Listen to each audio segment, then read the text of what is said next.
FreeMMOStation.com. Hola, aloha, buenas tardes, muchachos and amigos. I'm Skyland Shore with FreeMMOStation.com. I'm a video game design student at Full Sail University, and I'm pretty freaking stoked, pretty excited, very enthusiastic and eager to bring out this review, this first impression review of Rise of the Immortals Battle For Graxia, which is a MOBA style game, which has some unique features. Now I'm going to give my review on it, but also I want you guys to leave in the comments what you think about this game, what you thought of the review, maybe if you haven't played the game, what you think it might look like, stuff like that. Just leave comments. It's really good to discuss with your fellow peers, colleagues about this, because we're video game colleagues here. So yeah, let's get into the review and let's have a lot of fun, shall we? Alright friends, let's look at what is available to us as free-to-play users, what we have to buy, and let's just check out these beautiful menus. Alright, so the menus look like they're ripped off of League of Legends, to be honest, even from the font, the colors, and the character design, very similar to League of Legends. However, this game does have some unique features that make it different from other MOBAs and such, and especially it makes it different from League of Legends. Right off the bat, there is a kind of cool crafting system I like. It adds a little bit of depth. You can socket different crystals, which all do different things, a lot of different crystals here, which you can also pay with money, but you can craft these items and socket it to your character, and you can make your playstyle more comfortable, more versatile, or just, spec out exactly how you want. This is an addition, this is a second layer to your customization. This is an addition to a talent tree sort of system which goes with your level. Also though, socketing crystals is unlocked by level, so you're not going to be able to just stomp on level 1s with paying money. So it's not pay to win, but at higher levels it might be a little convoluted because a lot of people when they play MOBAs, they like to see everything on the board. It's like a chess game. You want to see where all the pieces are. In a MOBA, you like it to be very fair, very competitive, because MOBAs inherently are very competitive based. And with these invisible double layers of customization, it sort of taints the competition. It sort of dulls the competitive edge. And so it depends. This could be a really good thing with the customization if you're a casual player, I believe, and it could be really awkward if you're a competitive player. You might not like it, so that might be something to stay away from. I have to say that the list of immortals, the list of characters, is not that great, and the design overall is not too inspired. I have to say that it seems very rip-off-y of League of Legends. As we look at the different customization options and the different spells, we can see that there's also some menus that give hints and such, and there's also a bunch of different menus that just sort of display information. One of the most disappointing menus that I see is that the actual visual screen for the character looks really dull, and I was really hoping that the graphics would be better in-game, and as you see in-game, the graphics do get better, but the overall art style, it does not.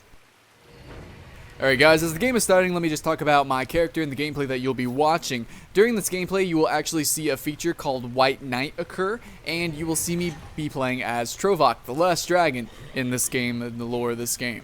So, let me just say that Trovok is a support tankish type of character. He doesn't do a tremendous amount of damage. He's very supportish, and I really prefer that role. I really am so glad that I like the aesthetic of this guy, and I'm so glad he was on rotation. So speaking of that, rotation is every week. You get 5 new immortals that you can use, and if you want to keep one, you have to buy it permanently so that you can use it whenever you want. It's just every week you get a rotation of 5 ones that you can use for free for the week. So I'm playing as Trovok, and also, like I said, there is a White Knight that happens. Okay, so a White Knight is whenever you queue up for a normal game, but then you choose to be a White Knight. What that means is that if someone drops out of a game, then you can join that game as that player, so you're going to have all that player's stats, you're going to have that player's character even, and then you're going to join the game to fill in the spot. And I think this is really good. I think that's really interesting for veteran players who want to test their mettle, who want to test their skill, and also to help lesser players. And I just think that's really fun, and I could see myself doing that, and I think that's a really awesome idea, and I could totally see that being in like every MOBA. I think that's great. So yeah, Trovok is really interesting, and really I just want to talk about some of his spells. So what you're going to see in the gameplay, he has a Gust spell that pushes people back. He has a Flamethrower spell that just cooks, AoE cooks a cone-ish attack that hits enemies, and I found it really good for grinding creeps. And then also he has a sort of Firestorm Tornado, a Dragon Totem, which repulses people and makes it to where they can't normal attack.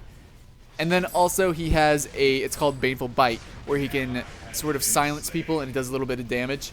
But it's really close quarters, so I really only use that to whenever I'm going completely offense. Alright, but there's also a fifth spell, a sort of elite spell. But elite spells in this game work differently. Instead of just being a stronger, better spell than any others that has a long cooldown, this spell actually does not have a cooldown. Once you use up your spell, and it's different for everyone, mine I can use up to 3 times. Once I activate it, I have to use it 3 times. And once I do that though, it's done for the game. So you can use it in a clutch situation, you can use it in the beginning to get an edge, you can use it whenever you want to help out teammates to be supportish, which is what I did. I helped farm creeps with it, and you can just do whatever you want, and I think that's really interesting, and I think that could be really strategic. But then again, it does leave us with only 4 spells to continuously use over and over again, rather than the usual 5. So pretty much you can just, I don't know. It's just, it dices it up. It makes things different, and I can't say it's bad or good. Overall, I like it. I like the idea of a spell being used only one time. I really like that. Clutch moments, that comeback moment, that comeback hero. I love being that guy, so that's really awesome. Alright guys, so let's just talk about how I felt about the game, my emotions that went through as I launched the game, my overall, the remaining feeling. How do I imagine this game now in my mind? What pedestal do I put it up to? And I have to say that it doesn't shine a light on any other MOBA. It really is mundane. It really is average. I feel like they copycatted people, and I just feel like it's not up to par. And I normally don't like negative reviews, so I'm going to give you a suggestion, a wealth of other MOBA games that I think you will find really at least interesting because of their originality, or just better because of their overall polish. So first off, I'm going to mention Smite. Smite is a really awesome up-and-coming game by Hi-Rez Studios, who did Tribes Ascend, and they also did Global Agenda. So really good. They're really into the competitive scene, and they're really into their community, and it's a game that's really built up a lot of traction, and I have a lot of fun with it. I play it steadily, and it's really cool because it's a MOBA, but it's kind of like an action MOBA because instead of top-down view, it is third-person view. And there's a lot of skill shots going on and real-time action with it. And there's also a couple of other things that make it really good, but I'm going to mention Smite for those reasons, just because it's more action-packed in this game and overall just better polish, better looks and everything. Next, I'm going to mention Airmech. Airmech is an action, almost arcade shooter-ish style of game. It's small team battles, not 5 versus 5. It's small team MOBA style gameplay where you play as a mech that can transform, and you have an army and you build up a base, and it's really cool, almost like tower defense. You'll have to see. Airmech can be on Google Chrome or Steam, and I suggest that over this game for its pace overall. And then I'm also going to mention Dragons and Titans, which we just did a first impression on, and I was introduced to the game because of it, and I've been having a ball with that game. I love the art style with it. It's so original.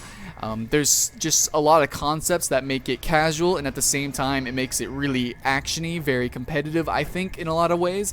It's different. It's different for what a lot of MOBAs are. If you ever played the MOBA Vorp, it's very similar in mechanics to that, and I want to suggest this because overall I just love the aesthetic of the game and the feel and the gameplay. It's so fast-paced. Maybe you don't like that in MOBAs, so after that I'm going to suggest Dota 2, which is Dota is the MOBA that started it all. Dota 2 is in closed beta right now. It'll probably go open beta near the end of the year, but hopefully a little bit sooner. But Dota 2 is the sequel to the thing that started it all, so I have to suggest that. And then, of course, there's League of Legends to fall back on, which has freaking tons of people play it.